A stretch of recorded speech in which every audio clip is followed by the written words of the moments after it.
May 7 Easter 5-ാം ആഴ്ചയിലെ വ്യാഴാഴ്ച.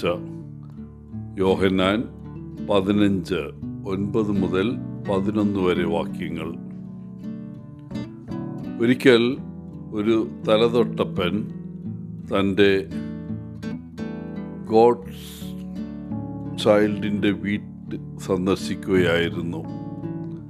അവൾ തൻ്റെ ഡോളുകളെ അദ്ദേഹത്തിന് കാണിച്ചു കൊടുത്തു. അയാൾ ചോദിച്ചു, ഇതിൽ നിനക്ക് ഏറ്റവും ഇഷ്ടം ഏത് പാവയാണ്? ഞാൻ പറഞ്ഞാൽ ചിരിക്കില്ലെന്ന് വാക്ക് തരണം, അവൾ പറഞ്ഞു. അയാൾ വാക്ക് കൊടുത്തു. ആ കൊച്ചു പെൺകുട്ടി കീറിപ്പറഞ്ഞതായ വളരെ ദയനീയമായ ഒരു പാവയെ ചൂണ്ടിക്കാണിച്ചു. എന്തുകൊണ്ടാണ് നീ ആ പാവയെ ഏറ്റവും കൂടുതൽ സ്നേഹിക്കുന്നത്? അദ്ദേഹം കൗതുകത്തോടെ ചോദിച്ചു. അവൾ പറഞ്ഞു, അതിൻ്റെ കാരണം എൻ്റെ സ്നേഹം ഏറ്റവും ആവശ്യമുള്ളത് ആ ഡോളിനാണ്. കാരണം അതിനെ മറ്റാർക്കും ഇഷ്ടമല്ല. ഈ ലളിതമായ ചെറിയ കഥ വീണുപോയ മനുഷ്യവംശത്തോടുള്ള യേശുവിൻ്റെ സ്നേഹത്തിൻ്റെ ഒരു ഉപമയാണ്. നാം പാപികളായതിനാലും സ്നേഹം ഏറ്റവും ആവശ്യമായിരുന്നതിനാലും അവൻ നമ്മെ സ്നേഹിച്ചു. ഇന്നത്തെ സുവിശേഷ ഭാഗം അന്ത്യത്താഴ്വേളയിൽ യേശു തൻ്റെ ശിഷ്യന്മാരോട് സംസാരിക്കുന്നതാണ്. മുന്തിരിവള്ളിയുടെ ഉപമ അവർക്ക് നൽകിയതിന് ശേഷം അവൻ അതിൻ്റെ യഥാർത്ഥ അർത്ഥം നൽകുന്നു.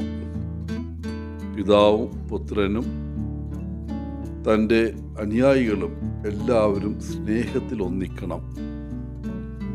പിതാവ് പുത്രനിൽ തൻ്റെ സ്നേഹം പകരുന്നത് പോലെ പുത്രനും തൻ്റെ ശിഷ്യന്മാരുടെ മേൽ തൻ്റെ സ്നേഹം പകരുന്നു. അവരും എല്ലായിടത്തും അവരുടെ സഹോദരി സഹോദരന്മാരുടെ മേൽ അതേ സ്നേഹം പകരണം. അങ്ങനെയാണ് നമ്മൾ യേശുവിൻ്റെ കൽപ്പനകൾ പാലിക്കുന്നത്. അവൻ്റെ എല്ലാ കൽപ്പനകളും സ്നേഹം എന്ന ഒറ്റ വാക്കിൽ, ഗ്രീക്കിൽ അഗാപ്പെ എന്ന് സംഗ്രഹിക്കാം. ആരോ ഒരിക്കൽ വിവരിച്ചതുപോലെ യേശുവിൻ്റെ സ്നേഹം ഒരു വൈദ്യുത പ്രവാഹം പോലെയാണ്. ആ പ്രവാഹം നിങ്ങളിലൂടെ കടന്നു പോകുന്നില്ലെങ്കിൽ അതിന് നിങ്ങളിലേക്ക് പ്രവേശിക്കാൻ കഴിയില്ല. അതുപോലെ യേശുവിൻ്റെ സ്നേഹം നമ്മിലൂടെ മറ്റുള്ളവരിലേക്ക് പകരുന്നില്ലെങ്കിൽ അത് അവൻ്റെ സ്നേഹം യഥാർത്ഥത്തിൽ നമ്മിൽ ഇല്ല എന്നതിൻ്റെ സൂചനയാണ്. ദൈവത്തിൻ്റെ സ്നേഹം തിരിച്ചറിയുകയും പ്രതികരിക്കുകയും കൈമാറുകയും വേണം. അത് വെറും ഒരു നൽകപ്പെടുന്ന ഒന്നല്ല.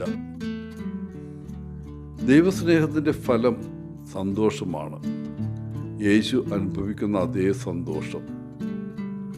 ക്രിസ്തീയ ശിഷ്യൻ്റെ സാധാരണ അവസ്ഥ സന്തോഷവും ആശ്വാസവുമായിരിക്കണം. ആവിലയിലെ വിശുദ്ധ തെരേസ പറഞ്ഞതുപോലെ, ദുഃഖിതനായ ഒരു വിശുദ്ധൻ സഹതാപം അർഹിക്കുന്ന വിശുദ്ധനാണ്.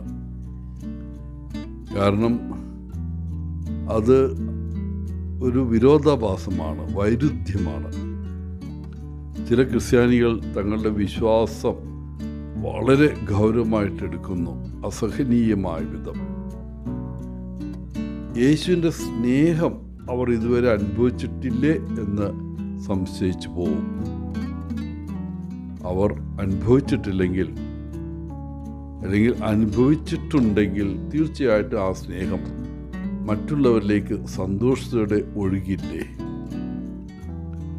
എല്ലാവർക്കും യേശുവിൻ്റെ സന്തോഷം ആശംസിച്ചുകൊണ്ട് ഒത്തിരി സ്നേഹത്തോടെ പോളച്ചൻ CSSR ഫ്രം കേരള.